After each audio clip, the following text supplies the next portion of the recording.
Hi guys, అందరికి కూడా good morning. ఇవాళ వీడియోలో ఏంటంటే ఎస్ఎస్సి నుంచి అయితే మనకైతే జాబ్ నోటిఫికేషన్ అనేది అయితే రిలీజ్ అయింది. సో మనకి నోటిఫికేషన్ రిలీజ్ అయింది వచ్చేసరికి 24వ తేదీ సెప్టెంబర్ 2025 అయితే మనకైతే నోటిఫికేషన్ అనేది అయితే రిలీజ్ కావడం అయితే జరిగింది. సో దీనికి అఫీషియల్ వెబ్సైట్ వచ్చేసరికి ssc.gov.in అనే వెబ్సైట్లోకి వెళ్ళి అయితే మనమైతే అప్లై చేయాల్సిందైతే ఉంటుంది. సో మనకు రిలీజ్ అయినటువంటి జాబ్స్ వచ్చేసరికి హెడ్ కానిస్టేబుల్ జాబ్స్ అనేది అయితే రిలీజ్ కావడం అయితే జరిగింది. సో దీంట్లో ఏంటంటే 2 జాబ్స్ అనేది అయితే ఉన్నాయి. సో ఫస్ట్ వన్ వచ్చేసరికి అసిస్టెంట్ వైర్లెస్ ఆపరేటర్ అండి, AWO జాబ్స్ అనేది అయితే రిలీజ్ కావడం జరిగింది. అండ్ నెక్స్ట్ సెకండ్ వన్ వచ్చేసరికి టెలి ప్రింటర్ ఆపరేటర్ అండి, TPO జాబ్స్ అనేది అయితే రిలీజ్ కావడం అయితే జరిగింది. సో ఢిల్లీ పోలీస్ ఎగ్జామినేషన్ అనేది అయితే ఇవ్వడం అయితే జరిగింది. సో నెక్స్ట్ వచ్చేసరికి ఇంపార్టెంట్ డేట్స్ విషయానికి వచ్చేసరికి ఆన్లైన్ అప్లికేషన్ స్టార్టింగ్ డేట్ వచ్చేసరికి 24వ తేదీ సెప్టెంబర్ 2025 స్టార్ట్ అయ్యి 15వ తేదీ అక్టోబర్ 2025 నాటికైతే ఎండ్ అయితే అవుతుంది. నెక్స్ట్ వచ్చేసరికి పేమెంట్ లాస్ట్ డేట్ వచ్చేసరికి 16వ తేదీ అక్టోబర్ 2025 నాటికైతే ఎండ్ అయితే అవుతుంది.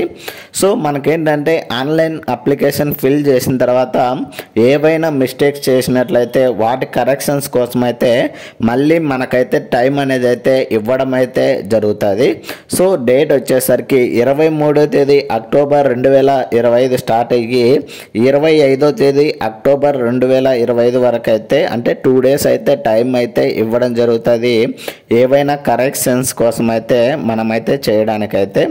అండ్ నెక్స్ట్ వచ్చేసరికి టెంటేటివ్ ఎగ్జామినేషన్ డేట్ అనేది అయితే ఇవ్వడం అయితే జరిగింది.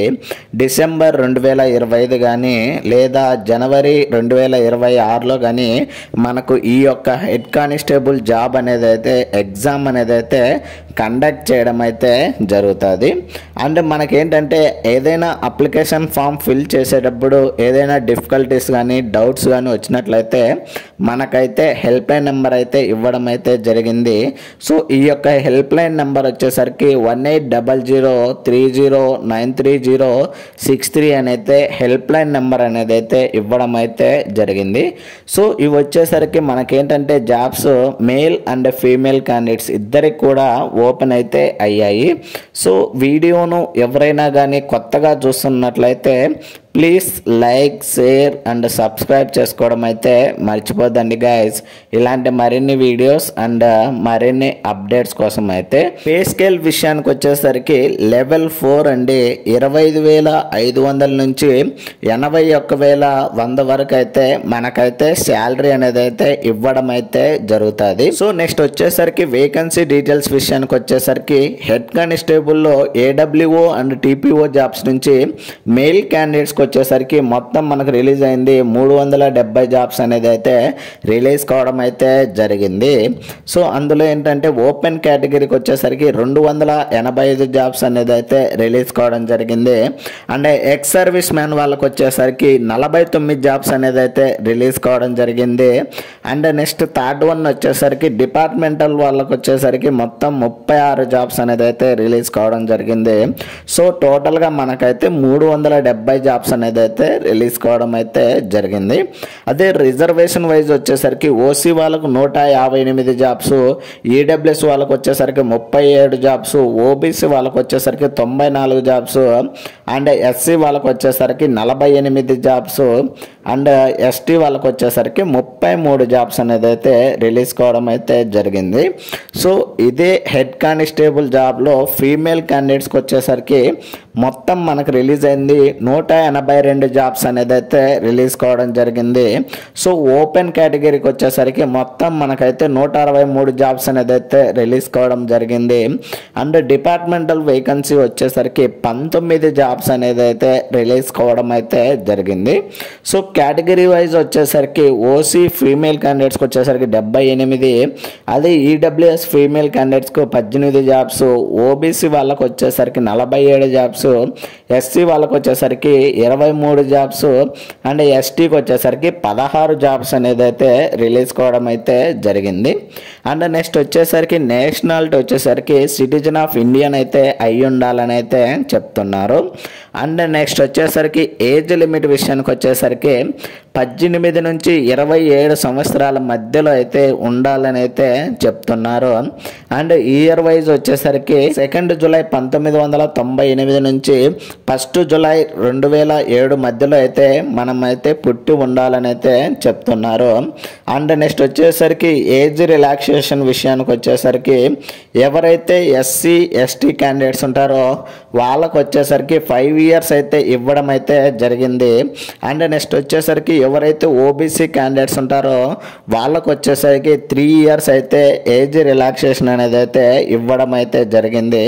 అండ్ నెక్స్ట్ వచ్చేసరికి డిఫరెంట్ కేటగిరీ బట్టి ఏజ్ రిలాక్సేషన్ అనేది అయితే ఇవ్వడం అయితే జరిగింది. సో ఈ యొక్క పీడిఎఫ్ యొక్క లింక్ని అయితే నేనైతే కింద డిస్క్రిప్షన్లో ఇస్తాను, అక్కడికి వెళ్ళి అయితే చెక్ చేయండి గైస్. అండ్ నెక్స్ట్ వచ్చేసరికి ఎడ్యుకేషనల్ క్వాలిఫికేషన్ విషయానికి వచ్చేసరికి సో మనకైతే 10+2 అయితే చదివి ఉండాలి, సీనియర్ సెకండరీ అయితే చదివి ఉండాలి రికగ్నైజ్డ్ బోర్డు నుంచి. సో దాంతోపాటు ఏంటంటే విత్ సైన్స్ అండ్ మ్యాథమెటిక్స్ అయితే సబ్జెక్ట్స్గా చదివి ఉండాలి 10+2లో అని అయితే చెప్తున్నారు. ఆర్ లేదా నేషనల్ ట్రేడ్ సర్టిఫికేట్ అయితే ఉండాలి in the machine operator electronic communication system అయితే ఎడ్యుకేషనల్ క్వాలిఫికేషన్ అనేది అయితే ఉండాలని అయితే చెప్తున్నారు. అండ్ దాంతోపాటు మనకేంటంటే ఇంగ్లీష్ టైపింగ్ అయితే వచ్చిండాలని అయితే చెప్తున్నారు. 1000 keys for 15 minutes అని అయితే ఇవ్వడం అయితే జరిగింది. సో దాంతోపాటు కంప్యూటర్ ఫంక్షన్స్ అయితే తెలిసి ఉండాలి, ఐడియా ఉండాలని అయితే చెప్పడం అయితే జరుగుతుంది. సో ఇది ఎడ్యుకేషనల్ క్వాలిఫికేషన్ సంబంధించి. అండ్ ఎవరైతే ఎన్సీసీ క్యాండిడేట్స్ ఉంటారో వాళ్ళకు వచ్చేసరికి బోనస్ మార్క్స్ అనేది అయితే ఇవ్వడం జరుగుతుంది. ఎన్సీసీ సీట్ సర్టిఫికేట్ వాళ్ళకి వచ్చేసరికి 5% అయితే బోనస్ మార్క్స్ ఇవ్వడం జరుగుతుంది. బి సర్టిఫికేట్ వాళ్ళకు వచ్చేసరికి 3%, ఏ సర్టిఫికేట్ వాళ్ళకు వచ్చేసరికి 2% బోనస్ మార్క్స్ అనేది అయితే ఇవ్వడం అయితే జరుగుతుంది. అండ్ నెక్స్ట్ అప్లికేషన్ ఫీజు విషయానికి వచ్చేసరికి ఎవరైతే women's, SC, ST and ex service man వాళ్ళకు ఉంటారో వాళ్ళకు వచ్చేసరికి ఎటువంటి అప్లికేషన్ ఫీజు లేదండి. సో వాళ్ళైతే ఫ్రీగా అయితే అప్లై అయితే చేయొచ్చు.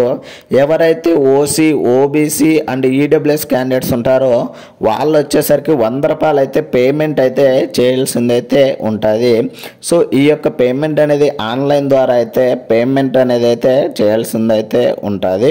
So payment last date already మనం చెప్పుకున్నాము 16వ తేదీ అక్టోబర్ 2025 నాటికైతే ఎండ్ అయితే అవుతుంది. సో వన్స్ మనం పేమెంట్ చేసిన తర్వాత ఈ యొక్క 100 రూపాయలు అమౌంట్ అనేది అయితే నాన్ రీఫండబుల్ అని అయితే క్లియర్గా అయితే చెప్తున్నారు. అండ్ ఇంకోటి ఏంటంటే మనం అప్లికేషన్ ఫిల్ చేసిన తర్వాత 2 days టైం ఉంటుందని అయితే చెప్పాం కదా కరెక్షన్స్ కోసము.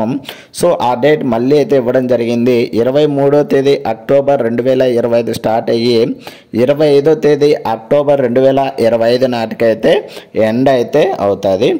అండ్ నెక్స్ట్ వచ్చేసరికి ఎగ్జామినేషన్ సెంటర్స్ వచ్చేసరికి ఈ యొక్క కంప్యూటర్ బేస్డ్ ఎగ్జామినేషన్స్కి వచ్చేసరికి మనకు సౌత్ రీజన్ అండి. సో ఈ యొక్క సౌత్ రీజన్లో మనకేంటంటే ఆంధ్రప్రదేశ్, తెలంగాణ, తమిళనాడు అండ్ పుదుచ్చేరి అయితే రావడం జరుగుతుంది. సో మనకు రీజనల్ ఆఫీస్ వచ్చేసరికి తమిళనాడులో అయితే ఉన్నదండి ఈ యొక్క సౌత్ రీజన్ వచ్చేసరికి. అండ్ ఎగ్జామినేషన్ సెంటర్స్ వచ్చేసరికి గుంటూరు, కాకినాడ, కర్నూలు, నెల్లూరు, రాజమండ్రి, తిరుపతి, విజయవాడ, విశాఖపట్నం, ఏలూరు అండ్ నెక్స్ట్ వచ్చేసరికి మనకి హైదరాబాద్ లేదా సికింద్రాబాద్, వరంగల్, ఒంగోలు, సిద్దిపేట అండ్ కరూర్ అయితే మనకైతే ఎగ్జామినేషన్ సెంటర్స్ అనేది అయితే ఇవ్వడం జరిగింది. సో మనకేంటంటే 3 సెంటర్స్ అయితే ఆప్షన్ ఇచ్చుకోవచ్చు, ఎనీవేర్ ఇన్ కంట్రీ అని అయితే ఇవ్వడం జరిగింది. సో ఒకవేళ మీరు వేరే స్టేట్లో ఉండి ఎగ్జామ్ రాస్తున్నా కనుక ఒకవేళ మీరు ఆంధ్రప్రదేశ్ వాళ్ళు, సో మీరు బెంగళూరులో ఉన్నారనుకోండి, కావాలంటే మీరు బెంగళూరు కానీ లేదంటే ఏదైనా డిఫరెంట్ నార్త్ రీజన్లో ఉన్నా అక్కడికైనా సరే మీరు ఎగ్జామినేషన్ సెంటర్ అనేది అయితే పెట్టుకోవడానికైతే ఆప్షన్ అనేది అయితే ఉంటుంది. సో మనకేంటంటే ఫస్ట్ మనకి సెలక్షన్ ప్రాసెస్ అనేది అయితే చూద్దాము. సో ఈ యొక్క సెలక్షన్ ప్రాసెస్ వచ్చేసి ఫస్ట్ మన కంప్యూటర్ బేస్డ్ ఎగ్జామినేషన్ అనేది అయితే కండక్ట్ చేయడం జరుగుతుంది. సో ఈ యొక్క కంప్యూటర్ బేస్డ్ ఎగ్జామినేషన్ని కండక్ట్ చేసేది వచ్చేసరికి స్టాఫ్ సెలక్షన్ కమిషన్ వాళ్ళండి, ఎస్ఎస్సి వాళ్ళు అయితే కండక్ట్ చేస్తారు. సో ఎగ్జామ్ వచ్చేసరికి 100 మార్క్స్కి అయితే కండక్ట్ చేయడం జరుగుతుంది. అండ్ నెక్స్ట్ సెకండ్, ఈ ఎగ్జామినేషన్లో సెలెక్ట్ అయిన తర్వాత మనకైతే ఫిజికల్ ఎండోరెన్సీ అండ్ మెజర్మెంట్ టెస్ట్ అనేది అయితే కండక్ట్ చేయడం జరుగుతుంది. సో ఇది వచ్చేసరికి ఢిల్లీ పోలీస్ వాళ్ళు అయితే కండక్ట్ చేయడం అయితే జరుగుతుంది. సో మార్క్స్ అండ్ క్వాలిఫైయింగ్ వచ్చేసరికి మనం ఏంటంటే క్వాలిఫైయింగ్ అయితే కావాలి. అండ్ నెక్స్ట్ ఈ యొక్క క్వాలిఫైయింగ్ కంప్లీట్ అయిన తర్వాత ట్రేడ్ టెస్ట్ అనేది అయితే కండక్ట్ చేయడం జరుగుతుంది. సో దీన్ని కూడా ఢిల్లీ పోలీస్ వాళ్ళు అయితే కండక్ట్ చేస్తారు. సో ఇందులో అయితే మనమైతే క్వాలిఫై కావాల్సింది అయితే ఉంటుంది. అండ్ నెక్స్ట్ ఫైనల్గా వచ్చేసరికి ఇంగ్లీష్ టైపింగ్ అనేది అయితే ఉంటుంది. సో అందులో కూడా క్వాలిఫైయింగ్ అనేది అయితే కావాలి. సో ఇది సెలక్షన్ ప్రాసెస్ సంబంధించి. సో మనకు ఈ యొక్క computer based examination negative marking వచ్చేసరికి 0.25 మార్క్స్ అనేది ఇవ్వడం జరిగింది. అంటే 1/4 అయితే నెగిటివ్ మార్కింగ్ అనేది అయితే ఉంటుంది. అండ్ ఎగ్జామినేషన్ వచ్చేసరికి హిందీ అండ్ ఇంగ్లీష్ లాంగ్వేజ్లో మాత్రమే అయితే ఎగ్జామ్ అనేది అయితే కండక్ట్ చేయడం జరుగుతుంది. సో కంప్యూటర్ బేస్డ్ ఎగ్జామినేషన్ వచ్చేసరికి 100 క్వశ్చన్స్ ఇస్తాడు, 100 మార్క్స్కి అయితే కండక్ట్ చేయడం జరుగుతుంది. టైం వచ్చేసరికి 90 మినిట్స్ అయితే టైం అనేది అయితే ఇవ్వడం జరుగుతుంది. సో ఈ యొక్క సబ్జెక్ట్స్ అనేది అండ్ మార్క్స్ అనేది చూద్దాము. జనరల్ అవేర్నెస్ నుంచి 20 క్వశ్చన్లు ఇస్తాడు, 20 మార్కులు. జనరల్ సైన్స్ నుంచి 25 క్వశ్చన్లు ఇస్తాడు, 25 మార్కులకి. అండ్ నెక్స్ట్ థర్డ్ వన్ వచ్చేసరికి మ్యాథమెటిక్స్ నుంచి 25 క్వశ్చన్లు ఇస్తాడు, 25 మార్కులకి. అండ్ నెక్స్ట్ వచ్చేసరికి రీజనింగ్ నుంచి 20 క్వశ్చన్లు ఇస్తాడు, 20 మార్కులకి. అండ్ కంప్యూటర్ ఫండమెంటల్స్ మీద 10 క్వశ్చన్స్ ఇస్తాడు, 10 మార్క్స్ అండి. సో టోటల్గా 100 క్వశ్చన్స్ ఇస్తాడు, 100 మార్క్స్కి అయితే కండక్ట్ చేయడం అయితే జరుగుతుంది. సో ఇది ఎగ్జామినేషన్ సంబంధించి ఫుల్ డీటెయిల్స్ అయితే గైస్. అండ్ ఇక్కడ వచ్చేసరికి సిలబస్ అయితే ఇవ్వడం అయితే జరిగింది. సో ఇది ఇవాల్టి వీడియోలో గైస్. ఇలాంటి మరిన్ని వీడియోస్ అండ్ మరిన్ని అప్డేట్స్ కోసం అయితే please like, share and subscribe చేసుకోవడం అయితే మర్చిపోద్దండి guys. Thank you for watching.